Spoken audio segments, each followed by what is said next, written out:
Hey everyone, I'm K-Swope, and today at the time of this recording, the Fantastic Four First Steps trailer just dropped today. So, what we're going to do is we're going to watch the trailer. I did watch it once already, but only once, so I'm going to watch it again with you guys, and I am going to tell you some thoughts. I'm going to pause periodically throughout. We're going to discuss it. So, let's jump right in.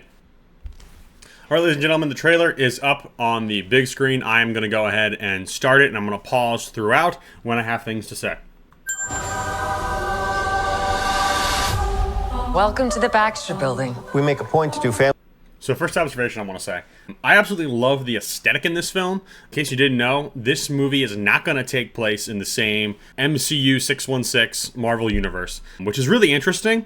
And I have some theories, a lot of theories I'm going to save toward the end. But that's really cool because they're basically living in the future that I guess we're seeing in concept art back in like the 60s or so, which I think is very, very fascinating. So the aesthetic of this movie just looks awesome. I love seeing them actually build these concepts in real life, and they're going to be, utilized in live action. So that's pretty neat.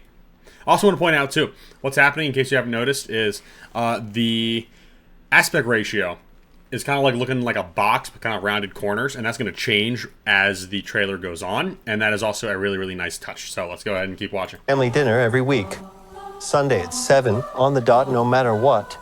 We're all here. Herbie, how's that sauce coming?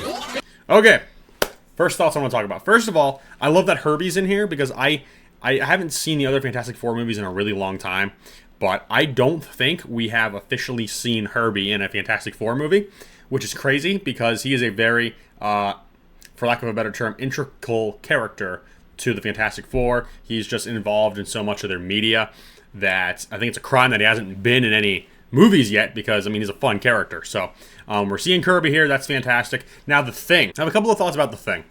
So, the first thought is the design is fantastic, pun intended.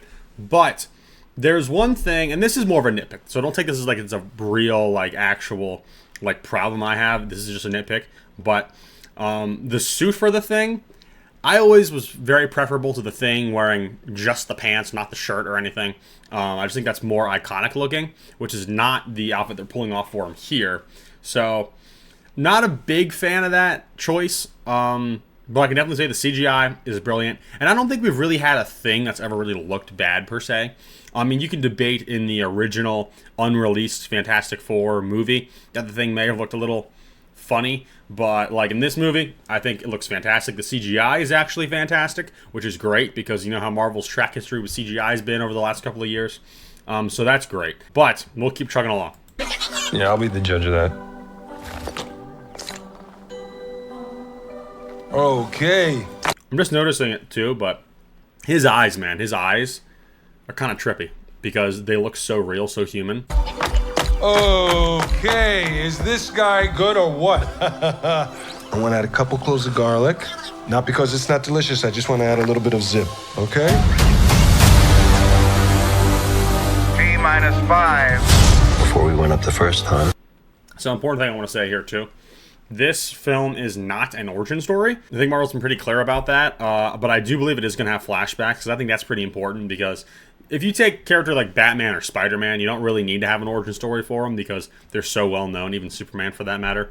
However, the Fantastic Four are not quite as well known in the cultural zeitgeist currently than those heroes are, so I think it's still important if we're not going to be covering the whole origin story, at least giving some type of brief flashback, just kind of explaining for people who are not as familiar with the characters, which is also kind of crazy to think about given that they are Marvel's first family and they were one of Stan Lee's most prized and early creations, which is really crazy to think about. But either way, I do think that's interesting. I think based on this trailer footage, they are going to handle that well, so there's some food for thought at least. You couldn't turn invisible. Ben wasn't a rock. The best pilot in the world right here. Yeah. Best looking, he means. And Johnny never caught fire. Okay, now I gotta say this too. Joseph Quinn as Johnny Storm. I'm actually really looking forward to that because it's Eddie Munson as Johnny Storm. I think it's going to be hilarious. And there's a clip later on that we're going to see that gives me full Eddie Munson vibes. And I'm totally for it. I'm really excited. But yes. has always been a rock. Johnny is Johnny. Hi. That was the clip right there. That gives me Eddie Munson vibes for some reason. And I am right here. Whatever life throws at us, we'll face it together.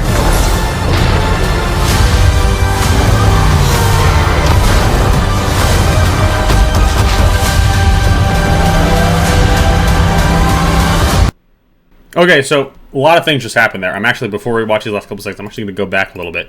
Because there's some things I wanted to mention specifically, like, was it here, or was it? No, it was more over here in the trailer. I'm skimming through a little bit, as you can see. Right after this shot, I think. There was a shot with all the kids with the Thing merch. I'm trying to find that. Hold on. There it is. So, it's clear the Fantastic Four are established here. And the interesting thing is, something that the Thing deals with a lot in all kinds of Fantastic Four media is being self-conscious about how he looks. Because you think he's a monster, people kind of look at him funny on the streets. I mean, he's a big rock monster, so I don't blame him. Not to mention, he can't turn his powers off like the other members can and kind of go back to a normal look. He's stuck permanently being this giant rock creature, and he's got some issues with that. Which, you know, makes total sense. And that's one of the reasons why I love The Thing so much. Because, quite honestly, The Thing is probably one of my favorite comic book characters who I keep forgetting about. And what I mean by that is, you ever have characters where you know about them and you're like, oh yeah, I love that character, but they're not popular enough in the zeitgeist that you don't think about them very often? Because that's exactly how I feel with The Thing. Because Fantastic Four, at this moment in time, for some odd reason, they're not very popular. It's probably because there's not been any good movies out lately, which hopefully this will be one. But either way, I love The Thing. I love that. But what I'm thinking, the reason I bring that up, I'm going on a bit of a rabbit trail here, is because I have a theory, and that theory is going to be, if this does not take place in the main Marvel Cinematic Universe, then I think what's going to happen is on this world, the Fantastic Four are going to be really popular and looked up to.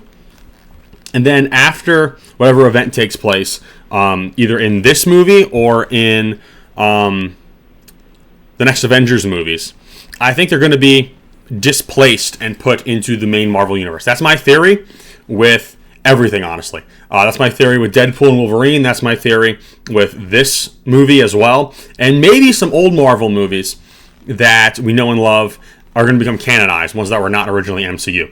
Again, all a big theory. Big theory indeed. But I'm picturing that's what's going to happen with Secret Wars and Doomsday and all that stuff, is that this will take place. And what I'm thinking is it's going to be hard for everybody because they're going to be going from being loved in their world to being hated, for lack of a better term, in the main Marvel Universe. That's, again, it's all theory. And I don't have any reason to believe this other than speculation and just connecting some dots in my head. But if that happens, I think that's a really interesting story to tell. And so that makes me excited if that's something they're actually going to do. Now, I do know as a fanboy, I do this a lot. I theorize. I think, hey, what if they do this? That would be really, really cool. But then oftentimes that makes my hopes too high, hoping that they're going to do what I think they should do. And then if they don't do that, I get disappointed. So I'm trying not to think too much like that, but I also just can't help myself because I think we're entering a fairly exciting time in the MCU coming up. But yeah, anyways, I will say another thing here too. Let's hit play again.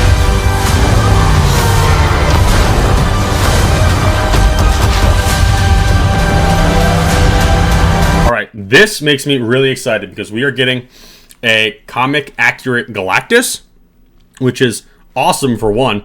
He looks fantastic just by seeing the back of his head with his very distinct helmet. But I also want to point out that part of my theory in this movie is I'm going to theorize that the Fantastic Four actually lose and their world gets eaten by Galactus. The reason I'm saying that is because that would give them interesting motivation, if my theory is correct, give them interesting motivation to leave their world and go to the main Marvel Universe. Because I would think they failed to save their own universe, and that puts them somewhere interesting that makes them cross over with the mainline Marvel Universe, and then them moving to that universe and calling it their home after they help save it. That's my theory. I don't know. Maybe it's wishful thinking, but either way, I think it's worth bringing up. As a family.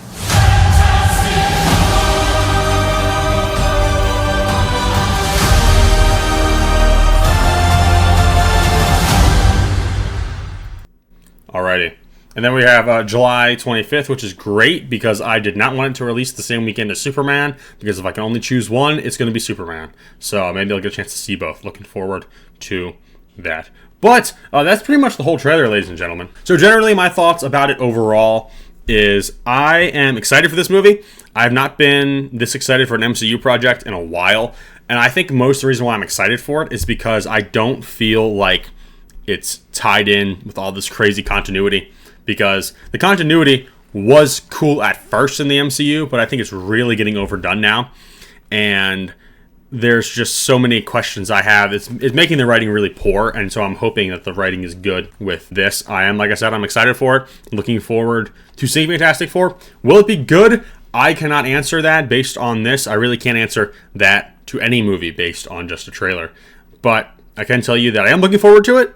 I do plan to review it. I will hopefully see it opening weekend. We'll have to see that. Actually, July 25th is my dad's birthday. Therefore, I might not be able to see it opening day unless I do it the Thursday before, but we'll have to see. But either way, like I said, I'm excited for it. I think if my theories are correct, it would make for some really interesting content in the MCU and would really tie in extra well with the 2 new Avengers movies coming up. Again, pure theorizing, but my theories make me excited for it, so that's the only reason why I'm bringing them up. But ladies and gentlemen, that's going to conclude this video. Thank you guys so much for watching. If you liked the Fantastic Four trailer, hey, let me know. If you thought it was terrible, also let me know. I'm curious to see what you guys think about how this movie is going to turn out. And what did you think of the previous Fantastic Four movies? Did you like them? Was the 2015 Fantastic Four movie really that bad? I say yes, but hey, that's just me. Yeah, let me know in the comments. If you like this video, want to see more, like it, more commentary, more reviews, make sure to hit that subscribe button. Make sure to like or dislike this video. Either way, fine with me the way I see it. That'll wrap things up. I have been K-Smoke. Thank you guys all for watching, and I will see you in the next one.